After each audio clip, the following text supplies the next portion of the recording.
Have you ever felt, I don't know, just invisible in a room? Like you're talking, but nobody's really listening? What if I told you the reason for that might be one huge mistake you're making and you don't even know it? Well, today, we're going through the playbook that can instantly change the way people see you. Yeah, that's a tough question to ask yourself, isn't it? We've all been there, feeling completely overlooked. But what if it's not about you personally? What if it's about a pattern? A pattern that, luckily, is surprisingly easy to break. And that right there is the key. This isn't about some massive personality overhaul. It's about finding this one little subconscious signal you're sending out and just flipping a switch. See, this isn't about your worth. It's about your strategy. And the second you change that strategy, everything else starts to change with it. So, here's our game plan for today. First, we're going to talk about something called the invisible box problem. It's probably where you're stuck right now. Then, we'll get into the nitty-gritty, shifting your daily actions and changing your default words. After that, we hit the big one, your ultimate leverage. And we'll wrap it all up with the real takeaway, how to earn respect, not just wait for it. All right, let's dive into section 1, the invisible box. The whole problem starts with how our brains are wired. See, our brains are kind of lazy, right? They love shortcuts. And one of their favorite shortcuts is to slap a label on people to make the world easier to understand. And that is where the trouble begins. So what is this invisible box? It's that mental category people toss you into when they think they've got you all figured out.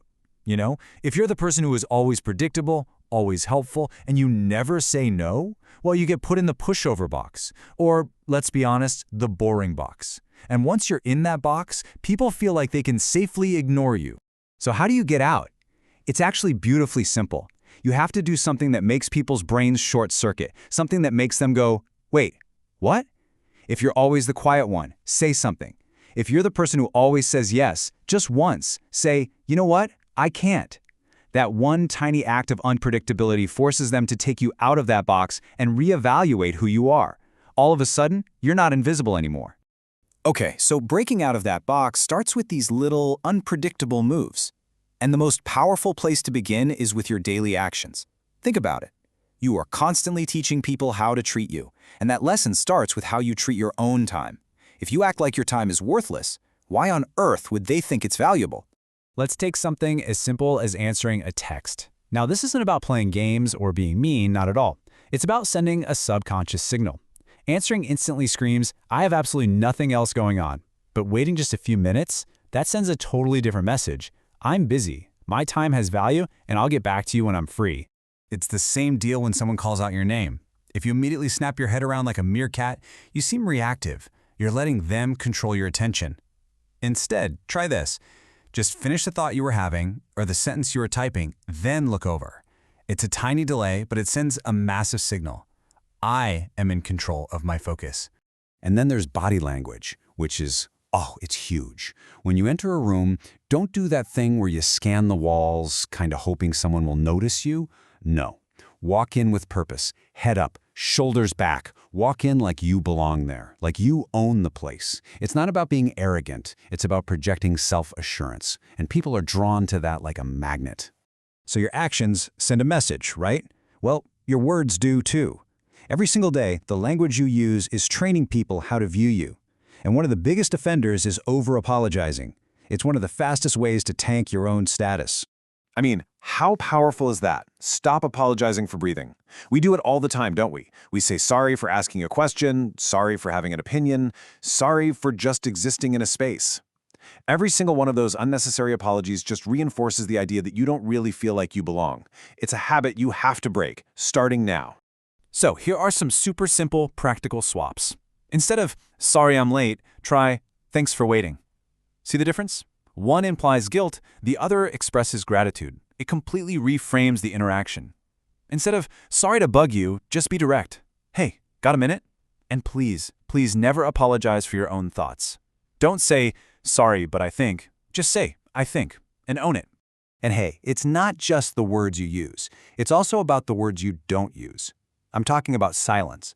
Most of us are terrified of silence, so we rush to fill it. Don't. The next time someone asks you a question, just pause. Count to 2 in your head before you answer. This tiny little gap makes you sound more thoughtful, more authoritative. A rushed answer feels like you're seeking their approval. A considered answer feels like you're giving it.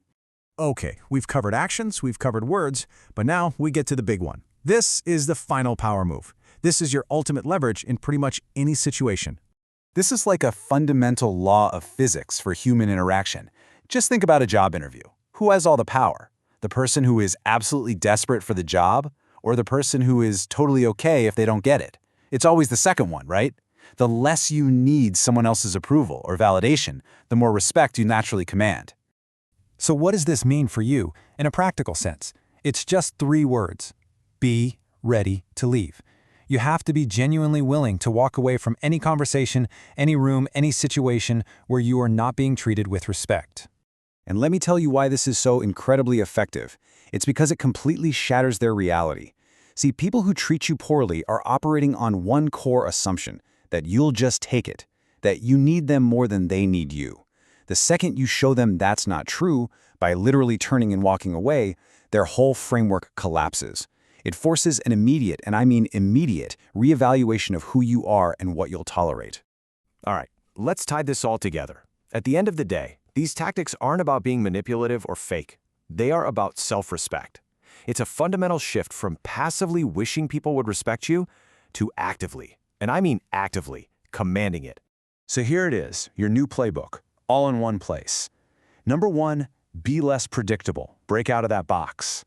2, act like your time is the most valuable resource you have. 3, stop saying sorry for everything. 4, use silence as a tool. And number 5, the most important one, always, always be ready to walk away. And that's really the bottom line, isn't it? Respect isn't something people just decide to give you, like a gift. It is a direct response to the value you project and the boundaries you set. You don't ask for it, you don't wait for it, you show them, through every single thing you do, that it's the only option. So, there you have it. The playbook is in your hands now. The rules are simple, but man, are they powerful. The only question left is, what are you going to do with it? You can keep doing exactly what you've been doing. Or you can pick just one of these things, try it tomorrow, and see what happens. The choice is yours.